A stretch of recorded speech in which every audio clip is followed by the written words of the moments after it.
Hey everyone, how's it going? Welcome to NoDQ&A video, episode number 775. Right here on NoDQ.com, as well as the YouTube channel and NoDQ&A videos affiliate, ringsidenews.com. If this is your first time watching, my name is Aaron Rift. I'm the owner of NoDQ.com. I've been doing the Q&A videos now for almost 5 years. If this is not your first time watching, welcome back and thank you for your continued support. Let's get down to your questions now, which come from twitter.com/AaronRift. That is the place to submit questions for future videos. First one for episode 775 comes from Joseph Allen. Hey Aaron, what is your opinion on the rumored backstage tension between the McMahon family? It's hard to say how much of it is fiction and how much of it is real life. There is speculation that there's real-life tension between Shane McMahon and his sister Stephanie and Triple H.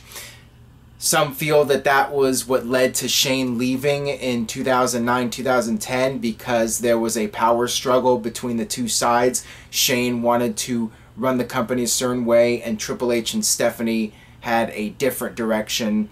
And in the end, it was Triple H and Stephanie that were going to inherit the company from Vince and eventually take over, and Shane was phased out and he ended up leaving. Now he's back, but it's in a television role as a character. At this point, he's not back working as one of the people in charge of the company. Time will tell if that changes, however. If Shane somehow manages to get power again, that remains to be seen. It's possible that WWE is also trying to make this a bigger deal than it really is, and WWE wants you to think that this is real so it'll boost their own business. So it's really hard to say how much of it is work and how much of it is shoot. There's just no way to really know for sure with the McMahons. They could be up to anything. Got this question here from Cameron on the topic of Shane McMahon. Who do you think would be better at running the company, Shane McMahon or Paul Levesque without Stephanie McMahon? It's pretty clear that they have two different philosophies on how to run a company, and with Paul Levesque, I think that he will run the company fine once Vince McMahon is no longer in the picture. I think Triple H really knows what he's doing, and yes, he does have an ego, and perhaps some decisions are ego-driven, but you look at Sting losing at Wrestlemania, I feel that that was probably more of a Vince McMahon call than a Triple H call. So some might say Triple H beat Sting to feed his own ego, but I tend to think that it was more Vince not wanting WCW to get a victory over WWE at WrestleMania. I think it was more about Vince's ego than Triple H's ego. I think Triple H wants to do what's being done in NXT on the main roster, and I think that WWE in the future will thrive. I think WWE will continue to do solid business. The important thing is to keep building new stars, and I think Triple H realizes that. With Shane McMahon, it's really hard to say because he hasn't been given that power that Triple H has. Who knows if Shane would be able to produce the quality of television that Triple H produces with NXT? I mean, it's really hard to say because he's untested. So not sure who would be better, but based off of what Triple H has done, I think WWE is in good hands once Vince is out of the picture. Alright, this one comes from Andrew. Do you think with the report that Vince doesn't care for NXT is why NXT guys aren't getting pushed after their call-up? Please answer in video. That could be a factor. I mean, with NXT, it's a lot of smaller guys and guys without the John Cena physiques. We all know how Vince feels. Vince likes the guys that are 6'5" plus, 300 pounds, and are jacked to the gills. Vince isn't really a big fan of the guys that are shorter than him, the smaller guys, the cruiserweight-looking wrestlers. And that's why it shocked me when guys like Sami Zayn got a job in WWE. I thought El Generico was an awesome performer in PWG. I went to a number of those PWG shows, and Kevin Steen too. Both El Generico and Kevin Steen put on excellent performances at every PWG show I went to, and almost every show I went to, El Generico had the match of the night. I thought that these guys were as good as anybody in WWE or TNA, but I was not expecting them to be main WWE stars. I didn't think it would happen. The fact that Kevin Owens is on the main roster, the fact that Sami Zayn is on the main roster, I think that that is incredible. And that really goes against Vince McMahon's booking philosophy over the years. I mean, Vince wants guys like Roman Reigns on top. He wants guys like John Cena. He wants the guys with the physiques, the tall guys. And Sami Zayn and Kevin Owens do not fit that mold, yet they are on the main roster. So I feel that maybe Vince does still have some influence, but at the same time, Triple H's influence is growing, and I think in the long run, Triple H's influence will win out because Vince will eventually be out of the picture. Alright, this one comes from Ty Marshall. Would it be better to have Triple H win at WrestleMania so we can have Triple H versus Seth Rollins feud for the WWE Championship? I like this idea. I think that Seth Rollins is capable of being the face of the company. I think he's a better choice than Roman Reigns, quite frankly. And that is why I am having Triple H retain the WWE title as a beard shaving stipulation. You know, several people were confused. Why would I go with Triple H retaining to shave off the beard? And this is why.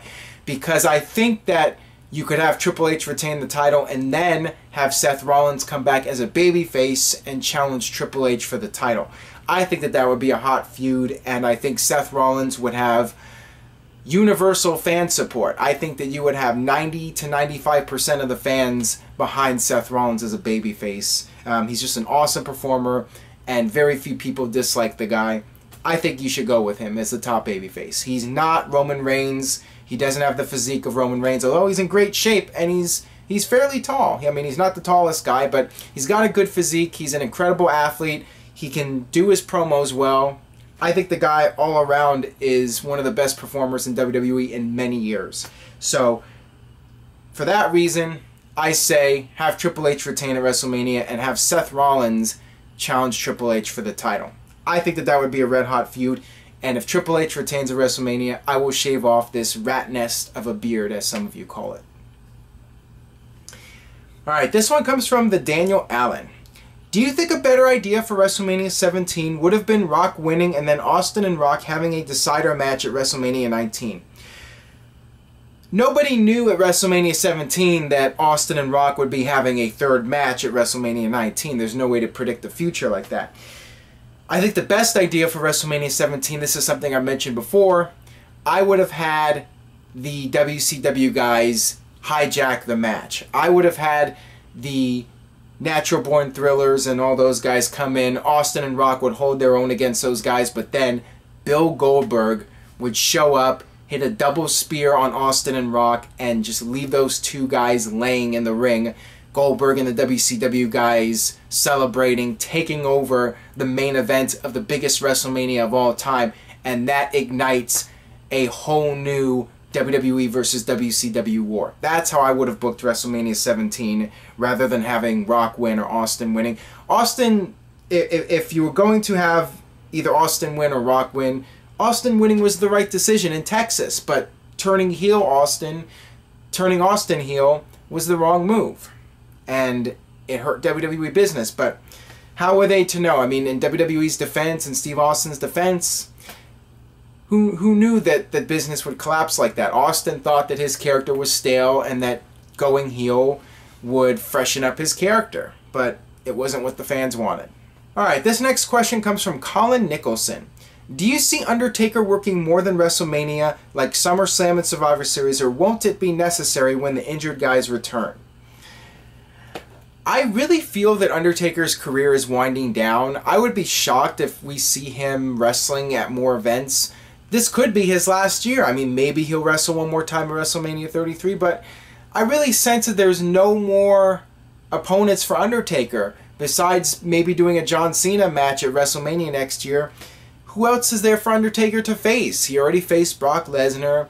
He's already faced just about every major star on the WWE roster, besides the newest guys like Roman Reigns and Dean Ambrose. So you could do something like that, maybe Reigns versus Undertaker, but beyond that, there's not a whole lot left for The Undertaker to do. So I think when you have Cena coming back and Orton coming back and Cesaro coming back and Rollins coming back, there's not really much of a need for Undertaker to be at a major pay-per-view. You're also going to have other guys from NXT ready to debut, like Finn Balor and Samoa Joe. You're going to have a stacked roster once these guys come back from injury. So yeah, I really don't see a point in bringing back Undertaker unless you have a really strong opponent for him and an interesting storyline as well. I mean, don't just bring back Undertaker and just throw him in a match. Have an actual compelling storyline for The Undertaker if you're going to bother bringing him back beyond WrestleMania. Alright, this one comes from Mr. Yuck. Fabulous Freebird spanned almost 20 years. Is longevity lacking in factions today? Wouldn't it rock if the New Day lasted a while? The big difference is that in the era of the Freebirds, they had other territories that they could go to. They could work in Texas for a while, and then when that ran dry, they were able to go to WCW and the NWA. Now, there's only one big game in town, so acts tend to get stale quicker, and when you have a weekly television show and you have the same characters on the television show every single week, week after week, you know, the characters, they get stale quicker. They have a shorter shelf life. With the Freebirds, it was a different era, and they were able to not get overexposed. That's really the issue, is talent getting overexposed by being on television every single week. Everything moves faster now. So because of that, I would be shocked if the New Day lasted significantly longer. I mean, a year for a faction to be around is like 10, 15 years in the 1980s. I mean, it's really a long time. And that's, you know, a major reason why fans get tired of John Cena and Roman Reigns, and they get tired of these characters because it's the same thing week after week, and 1 year can feel like 10 years. And then before you know it, it's actually 10 years, and it feels like it's been 20 or 30 years. It's ridiculous. Alright, this one comes from Carl Johnson. Why are WWE pay-per-views scheduled to take place on Sundays anyway? Saturdays would be better. Traditionally, WWE and other companies have run live events on Saturday night. Makes sense business-wise when you can get families into the arenas. It's just a logical move. When WWE started doing pay-per-views, they were doing various nights. They were doing Monday nights. They would sometimes do Wednesday or Thursday nights, like when it was Thanksgiving night for Survivor Series. And eventually they just settled on Sunday nights.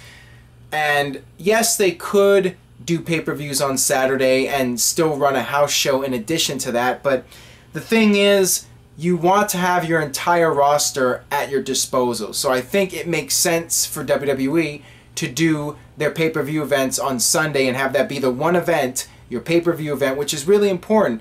At least it was in the past. You know, pay-per-views used to be WWE's bread and butter. I mean, they really relied on the big pay-per-view buy rates to be profitable. And because it's so important, you want to make sure your whole roster is available in case there are issues, whether people no-show or flights get delayed or any number of things. You just want to have your whole roster available on pay-per-view night. Alright, this one comes from Aaron B3872. Hey Aaron, after a recent interview of him no longer in TNA, do you see Mr. Kennedy returning to WWE in the future? No, I do not, for two reasons. The first reason is they already gave him a shot. Mr. Kennedy had several opportunities to shine in WWE. He was the Money in the Bank winner. He got victories over top talent like Undertaker. And then he was penciled in to be Vince McMahon's illegitimate son. But he ended up screwing things up. He got suspended and then he got injured several times. He became unreliable for the company. And then, of course, the whole incident with Randy Orton. I just don't see them investing in him again. And especially, and this is the other reason, because of his rumored substance abuse problems. And that is what is believed to have led to his firing from TNA. That he was under the influence during a match. WWE's not going to go there. They're not going to bring back a guy who has substance abuse issues. And with all the injuries, you know, he's older now. He's what, 7, 8 years older than last time he was in WWE. He's going to be even more injury prone, if anything. Just realistically, I do not see it happening. Alright, this one comes from Amir, Mr. Panda 316. What are your thoughts on Shawn Michaels coming out and screwing over the Authority by helping Shane McMahon win at WrestleMania? I doubt that will happen because I do not see Shawn Michaels getting involved in storylines and giving fans a false impression that he might actually get back in the ring again. And that was the problem a couple years ago when they did that angle with Shawn Michaels costing Daniel Bryan the match against Orton, the Hell in a Cell match. It got fans thinking that they were going to see Shawn Michaels come out of retirement and have a match with Daniel Bryan when that was never even under consideration, and fans just got disappointed. Shawn Michaels should really not be getting involved in storylines at this stage of the game. He's out of the business, he's retired, keep it that way. He can make an occasional cameo every now and then and maybe super kick somebody, but to be the deciding factor in a major WrestleMania main event match, it's just going to get fans thinking he might come out of retirement. So, you know, if he wants to keep those rumors, put them to bed, and keep them downplayed, then it would be in his best interest to not come back and do an angle like that. Alright, this one comes from Sean T. Flick. Are dirt sheets killing today's product? And should WWE give their employees a gag order to avoid creative plans getting out? They already have that. They already have confidential agreements that talent and people that work for the company have to sign, that they will not leak out information to the internet and dirt sheets and so forth. So that is already in place. As far as dirt sheets killing the product, no. Dirt sheets have been around for decades, and the internet has been around for 20 plus years, and the business still thrives. If you do not want to be spoiled by storylines, don't go on websites like NoDQ.com. Bottom line. Just like if you don't want to know what happens on a television show, don't go on a fan forum or a website or fan website for that show, like The Walking Dead, for instance. And stay off Facebook when those shows are airing, and don't join groups on Facebook, and just, there are ways to avoid getting spoiled. It's not that difficult. But yeah, the info's out there, and in my opinion, as a viewer, and I know what's going on, it doesn't really bother me all that much. I mean, for some people it does, for some people it doesn't. It doesn't necessarily ruin the product, but if you feel that the spoilers do, then you just stay away from the sites and the dirt sheets. You know, simple. Alright, this one comes from RP. Yo, Aaron, when, if ever, do you think we'll get a Shield triple threat? Would you still book it, or has it lost the impact it would have had? I'm hopeful they'll do it at SummerSlam. I mean, I think they should do it as soon as possible. I think that the longer you wait, the less interest there will be. When all three guys are hot, I think it's time to go with that match. And Dean Ambrose, despite his losing streak and being pushed down the card, he's still one of the most popular guys in the company. Roman Reigns is a top guy, but he's not getting over as the top babyface. Seth Rollins, when he comes back, is going to be over like crazy. I would go with SummerSlam. I think SummerSlam is the best time to do it. I do not think WWE should wait until next year's WrestleMania. I would strike the iron when it's hot. Do it at SummerSlam when Rollins is back. Build up a triple threat for SummerSlam. That's what I would do, at least. Alright, this one comes from Joshua. Hey Aaron, please try to convince me that WrestleMania is going to be good. Please answer in video. Okay. WWE, for the most part, has put out more good pay-per-views than bad pay-per-views. The wrestling on the show is usually good. It's been consistently good for the past few years. Every once in a while you get a bad pay-per-view. More times than not, it's the writing that drags down the show, not the quality of the wrestling. WrestleMania 32. In-ring product is going to be great. You know Shane McMahon and Undertaker are going to go all out. Shane will probably take a bunch of crazy bumps. Undertaker, the dude is lifting 500 pounds. He is really getting himself into shape. It's going to be a show stealer. Ambrose and Lesnar, that is going to be intense as hell. Reigns and Triple H. You know Triple H is going to do everything in his power to get that match over. He does not want to be associated with a failure and a match that is a failure. He is going to do everything to make sure that that match is historically significant. Everyone is going to be working really hard. WrestleMania should be an entertaining show. It would take a lot of booking screw-ups and matches not clicking, which is unlikely with their talent roster, for that show to be a failure. So maybe that'll sell you on WrestleMania. It is WWE's Super Bowl, and it should be a good show. I would be surprised if it wasn't a good show. And I'm hopeful it's a good show. I'm hoping it's a great show. WrestleMania should be a great show. But you should not go in with overly high expectations. Just go in and just enjoy the show for what it is. It's WrestleMania. Get with friends. You know, the whole atmosphere of being with a group of people watching the show. Go to a sports bar or whatever and just enjoy the show. You're not paying that much for it. It's not like you're paying $60 for it, at least most people out there. You're paying $9.99, or maybe some of you are even getting it for free, although I doubt that many people watching this video are getting it for free. But $10. $10, you're getting a great value. Alright, moving on here. This one comes from Sexual Vanilla 28. What was your favorite Edge and Christian match as singles competitors? Hashtag in Beard We Trust. That's an interesting question. With Edge, I would go with probably the TLC match with John Cena, Unforgiven 2006. For Christian, that one's a little bit tougher. I mean, I liked the match where he beat Del Rio to win the world title. I think it was Extreme Rules in 2011. And later that year, when he had the match with Randy Orton, you know, this one's a little bit of a bias because I was there, but Christian versus Orton at SummerSlam, that was a really good match. And, you know, that one stands out for me. And 2009, the TLC pay-per-view, Christian versus Shelton Benjamin ladder match. That one was really good as well. And also I want to add Edge versus Undertaker, Hell in the Cell. You know, many of Edge and Undertaker's matches were really great. Alright, this one comes from Brohawk. How come Steve Austin never challenged Undertaker at a Mania? Isn't that kind of a no-brainer that WWE missed? Please answer in video. I think it was just a timing thing. Timing just didn't work out. The stars did not align for that match to happen. Undertaker and Austin had their feud during '98, but that was after WrestleMania. It was between WrestleMania 14 and WrestleMania 15 when they had their feud.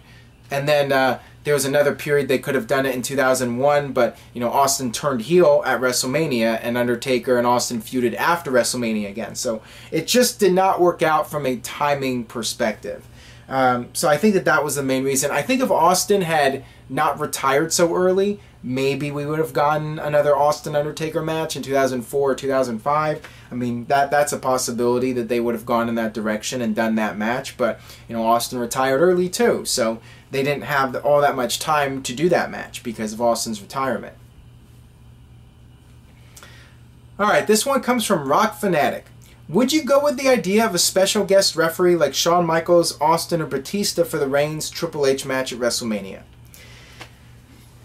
Yes, I would, but I've mentioned this before. I think the downside to doing that is the referee might get more of a babyface reaction than either Triple H or Roman Reigns. People will be chanting for the referee instead of the competitors. It could end up being a repeat of, I hate to say it, Goldberg versus Lesnar from WrestleMania 20, where the fans care more about the referee than they do the participants. So that could be a downside, and that could be a risk to doing that.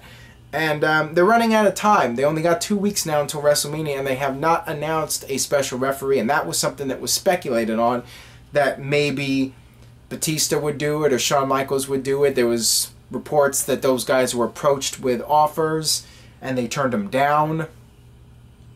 I think Rock would have been good in that role, though I think that fans would have saw through that as WWE once again trying to get Roman Reigns over through The Rock, and that would backfire, and maybe that's why they're not doing it. Who knows? But it would have been interesting to have a special guest referee, and it would certainly not hurt the match. It would help make the match seem more important, but it also, on the other hand, could create a fan backlash and create the wrong reaction. You know, WWE wants Roman Reigns over as a babyface, although I'm not sure if anything will work at this point. Alright, this one comes from Akko Nacho. Hey Aaron, first time asker. Did John Cena ever lose a feud in the PG era? I think the only person that John Cena lost to that he never got his win back on was Daniel Bryan. Correct me if I'm wrong here, but I know Daniel Bryan beat Cena at SummerSlam, and I don't believe they ever had a one-on-one rematch. I don't recall. I know CM Punk beat Cena, but Cena eventually beat CM Punk. I think it was on Raw in 2013. I think it would have to be Daniel Bryan. If you really want to call that a feud, I think they had one pay-per-view match and that was it. So it really wasn't much of a feud, but if you're going to answer that question, I guess the closest answer would be Daniel Bryan. Alright, this one comes from Hot Rod 276. What do you think of Jacqueline getting inducted into the WWE Hall of Fame, and who will induct her? That's interesting. I mean, I think that there are other women that should be inducted above her that haven't gone in yet. People like Sable. I think that she did accomplish a lot, and she had a lengthy career in various promotions over the years. And she did have a fairly decent run in WWE. She broke a lot of ground in the company and in the business for women. So I think that there are a lot of valid arguments to her being in the Hall of Fame. And like I said before, doesn't really matter at this point. You know, I'm kind of on the fence about it if she should be going in or not. But, you know, I'm fine with it. As to who will induct her, that one's really hard to say. I mean, you could have Sable induct her since she is married to Brock Lesnar and she's available. You could do that. You could have another diva or maybe a current diva induct her. I mean, there are a lot of possibilities. Alright, that'll wrap it up for the 775th edition of NoDQ&A video. Thanks as always for watching. This was an extended edition. If you enjoyed today's video, please just take a moment of your time, you know, a minute at the most. Share this video. Go on Facebook, go on Twitter, post the link to this video, spread the word. That is really the best way you can help support NoDQ&A video, by spreading the word. Word of mouth really goes a long way. So please spread the word if you enjoyed the video, and stay tuned to NoDQ.com for the very latest regarding WrestleMania, and I will see you guys next time.